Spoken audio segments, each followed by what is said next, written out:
Fine, so we are moving on to couple of last topic from our syllabus.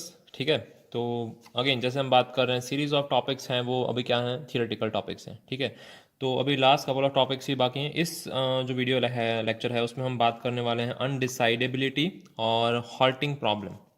Okay, halting problem जो है arise होता है अनडिसाइडेबिलिटी में से। ट्यूरिंग मशीन में एक प्रॉब्लम है हॉल्टिंग प्रॉब्लम। वो हॉल्टिंग प्रॉब्लम क्या है हम देखेंगे। जनरली थियोरेटिकली ही पूछा जाता है। ठीक है, तो अनडिसाइडेबिलिटी से वो थियोरेटिकल सॉरी हॉल्टिंग प्रॉब्लम है वो राइज होता है। तो अनडिसाइडेबिलिटी है क्या? Problem is said to be decidable if there exist a Turing machine. Problem है वो डिसाइडेबल है कि अगर उस प्रॉब्लम के लिए आप ट्यूरिंग मशीन डिफाइन कर सकते हैं जो करेक्ट आंसर देता है for every statement. For every statement, या तो इसको इनपुट भी कह सकते हैं, in the domain of problem. तो अगर प्रॉब्लम के एवरी इनपुट के लिए हमने ऐसा एक ट्यूरिंग मशीन बनाया है जो प्रॉब्लम के हर एक इनपुट के लिए क्या देता है, करेक्ट आंसर देता है, तो उसको हम क्या कहेंगे, ऐसी ट्यूरिंग मशीन को डिसाइडेबल ट्यूरिंग मशीन कहेंगे।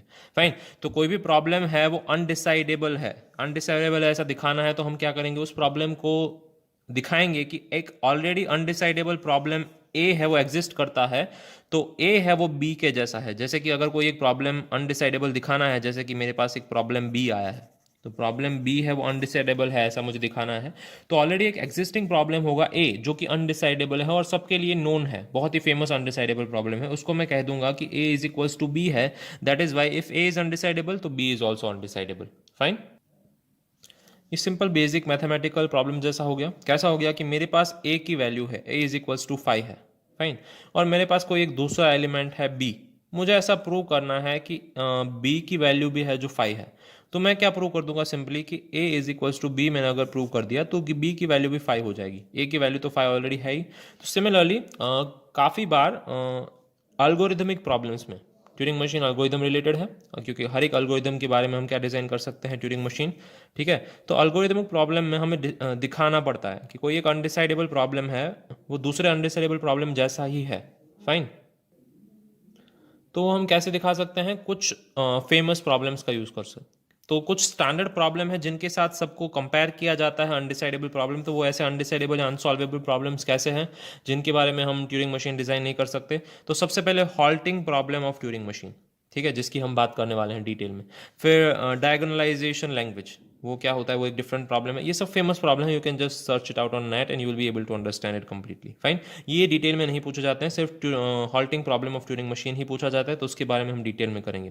ओके, फिर पोस्ट कॉरेस्पॉन्डेंस प्रॉब्लम क्या होता है, वो पोस्ट मशीन रिलेटेड प्रॉब्लम होता है जहां पे सिर्फ बाइनरी में बात करते हैं, 0 और 1 के बारे में। ठीक है, क्या होता है आप डिटेल में पढ़िए। और the universal language, universal language यानी हमें सारी चीज़ें हैं वो जनरलाइज चाहिए, सारी चीज़ें डिफाइंड चाहिए। फाइन, तो ये सारी प्रॉब्लम्स हैं जो स्टैंडर्ड अनडिसाइडेबल प्रॉब्लम है। तो कोई भी एक दूसरा प्रॉब्लम है एक्स, इसको आपको अगर साबित करना है कि एक्स है वो अनडिसाइडेबल है, तो आप उसको कैसे प्रूव करेंगे, इस एक्स को इनमें से कोई भी एक प्रॉब्लम के साथ आप इक्वेट कर देंगे कि अगर एक्स है वो इनमें से कोई भी एक प्रॉब्लम का पार्ट है या इस कोई भी एक प्रॉब्लम जैसा है, तो वो भी अनडिसाइडेबल प्रॉब्लम है। फाइन, तो अब हॉल्टिंग प्रॉब्लम देख लेते हैं कि हमें कोई एक प्रॉब्लम तो सीखना पड़ेगा जिसके साथ हम अनडिसाइडेबिलिटी मैच कर पाए। तो halting problem of Turing machine क्या कहता है, अगर कोई एक ट्यूरिंग मशीन एम गिवन है, we have a Turing machine M, और उसमें कोई एक इनपुट ओमेगा दिया जाता है। ओके, तो हमें डिटरमाइन करना है कि machine M will eventually halt कि नहीं। यानी कि जब भी इनपुट ओमेगा दिया जाता है कोई भी एक लैंग्वेज एल में, क्लोज टू इनफाइनाइट ओमेगा होते हैं, क्लोज टू इनफाइनाइट ओमेगा होते हैं। फाइन, तो हमें हर एक ओमेगा के लिए हम श्योरली नहीं कह सकते हैं कि वो हॉल्ट करेगा कि नहीं। फाइन, हर एक ओमेगा के लिए, तो इसीलिए उसे हॉल्टिंग प्रॉब्लम कहा जाता है। यानी हमें हर एक ओमेगा को ट्यूरिंग मशीन में इनपुट देके ही चेक करना पड़ेगा कि वो हॉल्ट कर रहा है कि नहीं। ठीक है, इसीलिए इस प्रॉब्लम को अनसॉल्वेबल प्रॉब्लम कहते हैं कि हम डायरेक्टली ऐसा क्लेम नहीं कर सकते या थियोरेटिकली प्रूव नहीं कर सकते हैं कि जो भी लैंग्वेज एल में से हम ओमेगा ले रहे हैं वो ओमेगा है वो इवेंचुअली हॉल्ट करेगा, इवेंचुअली हमें एटलीस्ट आंसर देगा। ओके, सो हम ये प्रूव कर सकते हैं using a method of contradiction. ठीक है, कि हॉल्टिंग प्रॉब्लम है वो अनसॉल्वेबल है। तो कैसे प्रूव कर सकते हैं, तो सबसे पहले अज्यूम करते हैं कि एक H1 है। फाइन, एक ट्यूरिंग मशीन H1 है। Fine, there exist a machine H1 that takes 2 input, उसमें 2 इनपुट दिए जाते हैं। अगर ये UTM है तो 2 इनपुट लेगा, UTM टाइप का है। 2 इनपुट कौन सा है, एक तो स्ट्रिंग डिस्क्राइबिंग M, इसको कौन सा ट्यूरिंग मशीन क्रिएट करना है वो पहली स्ट्रिंग बताएगी। फाइन, और दूसरी स्ट्रिंग उसको क्या बताएगी कि उसका इनपुट क्या है एक्चुअली में। ठीक है, तो ओमेगा है वो इनपुट है। किसका इनपुट है? ये इनपुट है TM1 का। ओमेगा वो इनपुट TM1 का है और TM1 है वो स्ट्रिंग M रिप्रेजेंट कर रही है। तो हम दो चीजें दे रहे हैं, स्ट्रिंग M और स्ट्रिंग ओमेगा। फाइन, ओमेगा है वो M का ही इनपुट है। दोनों चीजें यहाँ पे जाती है, ये हॉल्ट करता है या तो लूप करता है, डिपेंडिंग ऑन कि इनपुट स्ट्रिंग कौन सी है, depending on this input string and input machine, दोनों पे डिपेंड करता है। ठीक है, हॉल्ट का मतलब है हमें आंसर मिल रहा है, लूप का मतलब हमें आंसर नहीं मिल रहा है। ठीक है, तो हमें डिसाइड क्या करना है कि हॉल्टिंग प्रॉब्लम है वो ट्यूरिंग मशीन में एग्जिस्ट करता है, halting problem. Okay, so let's get on to step 2। Step 2 क्या कहता है? हम मशीन को थोड़ा चेंज कर रहे हैं। हम मशीन को M और ओमेगा की जगह पे दोनों इनपुट में M ही दे रहे हैं। ठीक है, दोनों इनपुट में M दे रहे हैं, फिर हमें चेक करना है कि वो हॉल्ट करेगा या लूप करेगा। ठीक है, यानी ऐसा मशीन भी पॉसिबल है। पहला मशीन क्या था जिसमें दोनों इनपुट डिफरेंट थे, यहाँ पे M था, यहाँ पे ओमेगा था, इसको हम H1 कह रहे थे, हम इसको हॉल्ट में ले रहे थे या तो फिर ये लूप कर रहा था। ये पहला मशीन पॉसिबल है। दूसरा मशीन कौन सा पॉसिबल है? जहां पे हम मशीन में दोनों जगह पे मशीन का ही इनपुट दे सकते हैं, दोनों जगह पे सेम इनपुट दे सकते हैं, that is also possible. Okay, अब एक तीसरा स्टेप कह रहे हैं, ये सब अजम्पशंस हैं हमारे। ठीक है, और तीसरा स्टेप क्या कह रहा है? हम मशीन को अगेन रिवाइज कर रहे हैं। ओके, और naming as it is as H3। हम एक H3 नाम का मशीन बना रहे हैं। वो H3 नाम का मशीन कर क्या रहा है? वो H3 takes output of H2 as input of H3। ठीक है, तो H3 में हम इनपुट ले रहे हैं किसका? H2 का आउटपुट। H2 मशीन क्या कर रहा है? दोनों चीजें सेम एज एन इनपुट ले रहा है। यहाँ पे दोनों साइड हम मशीन ले रहे हैं, इसका यहाँ हॉल्ट आएगा या लूप आएगा। और इसकी कंडीशन क्या कहती है? हम ऐसा मशीन डिजाइन कर रहे हैं, if output of H2 is loop. अगर H2 का आउटपुट है वो लूप है, H2 का आउटपुट अगर लूप है तो H3 का आउटपुट हॉल्ट होगा, कि मशीन है वो हॉल्ट कर रहा है प्रॉपर स्टेट में। और अगर H2 का आउटपुट हॉल्ट है तो मशीन क्या करेगा? फॉर एवर लूप करेगा। यहाँ पे हमें आंसर नहीं मिल रहा है और यहाँ पे हमें आंसर मिल रहा है। अगर H2 में आपको आंसर मिल रहा है तो H3 में आपको आंसर नहीं मिलेगा। ध्यान से देखिए, H2 में अगर आपको आंसर मिल रहा है, हॉल्ट कर रहा है, तो H3 में लूप करेगा। और अगर H2 में लूप कर रहा है यानी आंसर नहीं मिल रहा है तो H3 में आंसर मिलेगा। ठीक है, हम ऐसा इन्वर्टेड मशीन डिजाइन कर रहे हैं अकॉर्डिंग टू अवर कंडीशंस, जिसको हम H3 नाम दे रहे हैं। ठीक है, जिसको इनपुट के तौर पे क्या मिल रहा है? H2 का आउटपुट। एक और मशीन डिजाइन करते हैं कि हम H3 में H3 का ही इनपुट देते हैं। फाइन, दो इनपुट देना तो पॉसिबल है।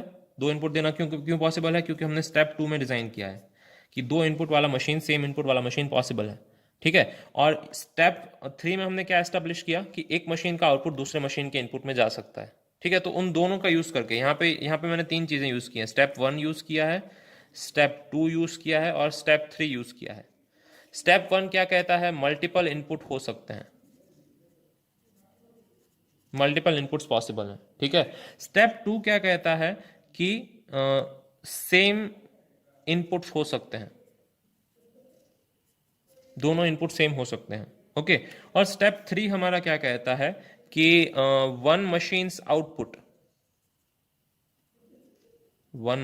Output can be others input. एक मशीन का आउटपुट दूसरे का इनपुट हो सकता है। इन तीनों रूल का यूज करके मैंने ये मशीन बनाया है कि जहां पे दो मैं इनपुट ले रहा हूं, दोनों को कंबाइन भी कर रहा हूं और H3 का ही इनपुट H3 को ही आउटपुट में दे रहा हूं। ठीक है, तो यहां पे प्रॉब्लम क्या होगा? फाइन, अगर H3 का नेचर कैसा है? हॉल्ट करने वाला है। अगर H3 का नेचर हॉल्ट करने वाला है तो जब हम H3 को H3 का इनपुट देंगे तो वो लूप करेगा।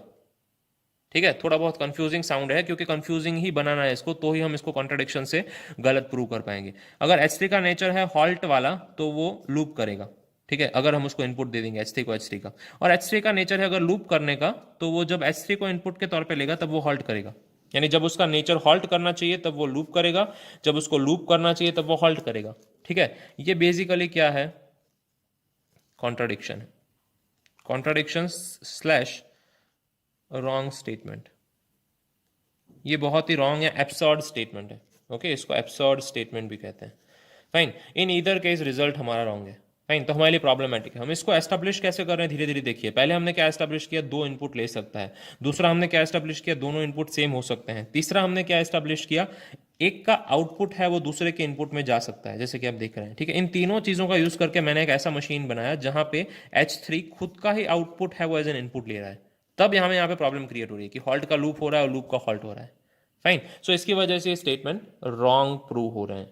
फाइन, तो बेसिकली हम कह क्या सकते हैं कि H3 does not exist, H3 नाम का कोई मशीन एग्जिस्ट ही नहीं करता, और सारे अजम्पशंस जो हमने किए आर रॉन्ग, वो सारे अजम्पशंस रॉन्ग हैं यूजिंग कॉन्ट्राडिक्शन। तो अगर H3 एग्जिस्ट नहीं कर सकता है तो उस पे से हमने H2 पे से बनाया तो H2 पे एग्जिस्ट नहीं कर सकता है, H2 को हमने H1 पे से बनाया तो H1 भी एग्जिस्ट नहीं कर सकता है। ठीक है, तो सारी चीज़ें एग्जिस्ट करना पॉसिबल नहीं है। Okay, hence we cannot say H1 is having a solvable halting problem. H1 have a solvable halting problem ले सकता है या solvable halting problem है, ऐसा हम नहीं कह सकते हैं। Fine, it is proved using contradiction. तो halting problem कैसा problem है, unsolvable problem है। फाइन, सो ये हॉल्टिंग प्रॉब्लम था। हॉल्टिंग प्रॉब्लम के सिमिलर ही एक फंक्शन या प्रॉब्लम है, बिजी बीवर फंक्शन है। ठीक है, so busy beaver function basically यहाँ प्रॉब्लम है क्या, हमें ऐसा स्मॉलेस्ट प्रोग्राम डिजाइन करना है कि जो आउटपुट दे सके as many data as possible and eventually halt, जो लास्ट में रुके भी। ऐसा नहीं है कि सिर्फ लूप लिख देनी है कि 1 से लेके इनफाइनाइट लूप लिख दिए, बार बार बार वो आउटपुट प्रोड्यूस करता जा रहा है। ठीक है, और वो सबसे स्मॉलेस्ट प्रोग्राम है। फाइन, बट इंपॉर्टेंट चीज़ क्या है, वो हॉल्ट करना चाहिए। ऐसा एक फंक्शन है। इसको अगर फॉर्मली लिखें, फॉर्मली कैसे लिख सकते हैं कि given n n state Turing machine, हमारे पास एन स्टेट 0 1 2 3 जो भी ले सकते हैं, एन स्टेट ट्यूरिंग मशीन है, उसके इनपुट अल्फाबेट्स दो हैं, सिग्मा 0 और 1 है। ठीक है, तो ऐसे कितने मैक्सिमम नंबर ऑफ वंस आप उसके ट्यूरिंग मशीन पे टेप पे, यानी ट्यूरिंग मशीन की टेप पे आप प्रिंट कर सकते हैं, मैक्सिमम नंबर ऑफ वंस। ठीक है, जो इनिशियली फिल्ड विद जीरोस है। फाइन, बिफोर हॉल्टिंग आपको हॉल्ट करना है, वो इंपॉर्टेंट है। Halt is must. Okay, infinite loop is not allowed. Fine, तो ऐसा हमें फंक्शन डिजाइन करना है। बिजी बीवर फंक्शन को क्या कहते हैं, हाईएस्ट ग्रोइंग फंक्शन कहते हैं। बिजी बीवर फंक्शन को हाईएस्ट ग्रोइंग फंक्शन कहते हैं। इसको बीवर नाम के एनिमल पे से डिजाइन किया गया है, क्योंकि बीवर नाम का जो एनिमल है वो बहुत ही मेहनतू होता है। तो busy beaver function highest growing function है, इसलिए उसको बिजी बीवर नाम के एनिमल का नाम दिया गया है। कि अगर हमारे पास 1 स्टेट ट्यूरिंग मशीन है तो हम मैक्सिमम 1 आउटपुट प्रोड्यूस कर सकते हैं। यानी टेप अगर हमारे पास है जिसमें बहुत सारे जीरोज हैं, तो एट अ टाइम कोई भी हम 1 0 को 0 में से 1 कर सकते हैं। हमारा काम है इन सबको 1 करना विथ हॉल्ट। इंपॉर्टेंट चीज़ क्या है, हॉल्ट इज मस्ट। ठीक है, तो हम ऐसे बहुत सारे जीरोस को 1 में कन्वर्ट कर सकते हैं। कैसे, विथ 1 स्टेट ट्यूरिंग मशीन कितने हम ऐसे जीरो को 1 में कन्वर्ट कर सकते हैं, ओनली 1। 2 स्टेट ट्यूरिंग मशीन में हम 4 जीरो को 1 में कन्वर्ट कर सकते हैं। 3 स्टेट ट्यूरिंग मशीन में हम 6 जीरो को कन्वर्ट कर सकते हैं। ठीक है, तो ऐसे कितने ट्यूरिंग मशीन बनेंगे, पॉसिबिलिटी का फॉर्मूला है 4 × n + 1 2⁻n। अगर आप 1 स्टेट ट्यूरिंग मशीन की बात कर रहे हैं तो आपको 64 पॉसिबिलिटीज चेक करनी पड़ेंगी। 2 स्टेट ट्यूरिंग मशीन में 20,736 पॉसिबिलिटीज चेक करनी पड़ेंगी। अब देखिए कितने रेशियो में बढ़ रहे हैं। 3 स्टेट ट्यूरिंग मशीन में आपको कितनी पॉसिबिलिटी चेक करनी पड़ेंगी, that is let's say 16 trillion 16,777,216। Okay, 16 billion probably, हाँ 16 बिलियन पॉसिबिलिटीज चेक करनी पड़ेंगी। 4 Turing machine we can not even talk about, 256 × 10⁻18 something like that. ठीक है, और उसमें सिर्फ हम कितने 1 को मैनिपुलेट कर सकते हैं, 13।